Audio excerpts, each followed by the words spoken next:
Now, the nation paused today to remember those who've given their lives in the service of their country. But what of those who've left the armed forces and are trying to readjust to civilian life? In 2011, the UK government introduced the Armed Forces Covenant. Signatories are expected to recognise and try to alleviate the particular problems faced by serving and former military personnel.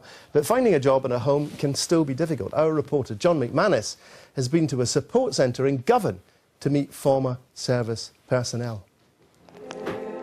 Coming together to remember those who fought on the nation's behalf, and especially to pay tribute to those who've made the ultimate sacrifice. For many former service people who've hung up their marching boots, the transition to civilian life can be tough. This is one solution, the Coming Home Centre in Govan, a place where former service people can come for support and help. 40-year-old Martin Gibb is one of them. With tours of Iraq and Northern Ireland under his belt, he still found he had few transferable skills to help find a new job. So where were the politicians? They're not doing a lot, because all the help that I've had since coming out of the army is all through charities. So I would like to know what the government are meant to be doing. The Armed Forces Covenant, right, or the NHS is meant to have signed up to it. You're meant to get priority treatment, go to the start of the queue.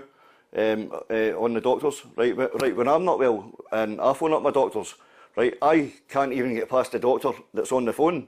Yeah, sure. Ian Hopkins is the former Royal Marine who founded the Coming Home Centre.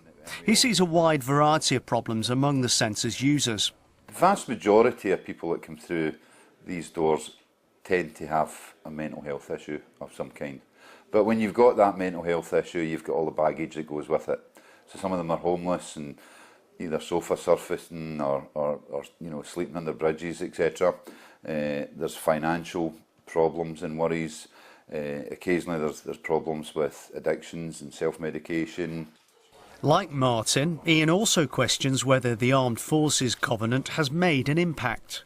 In some cases, yeah, but quite often that doesn't materialise until you quote it. We had a recent experience where we had to help a veteran who'd lost a leg in Afghanistan, and what he was being offered through the NHS wasn't what he needed, and it wasn't until we went along and quoted the Armed Forces Covenant and said what the guy needs that they then changed their tune.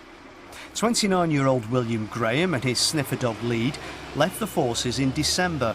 He benefited from an army resettlement plan and careers advice, but found life outside the army's cocoon very different. You're not seeing your baby start, but everyone is looked after you in a way when you're in the forces, and then when you do leave, yeah, it's a culture shock really. You don't realise where you need to go and do everything for yourself type thing, and then once you leave, you don't know where these agencies are, you don't know what they're called or where they're from and dealing with them and stuff.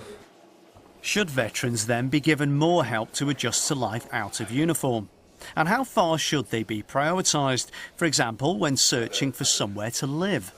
Well, the approach that we've taken and the veterans organisations in Scotland have taken is that we don't want to see particular advantages in terms of veterans. That can get a negative reaction, and many veterans themselves don't want to be given an advantage, but they certainly don't want to have a disadvantage. If you're in Civvy Street, you can accumulate points. If you want to get socially rented housing, you can accumulate points over a period of time.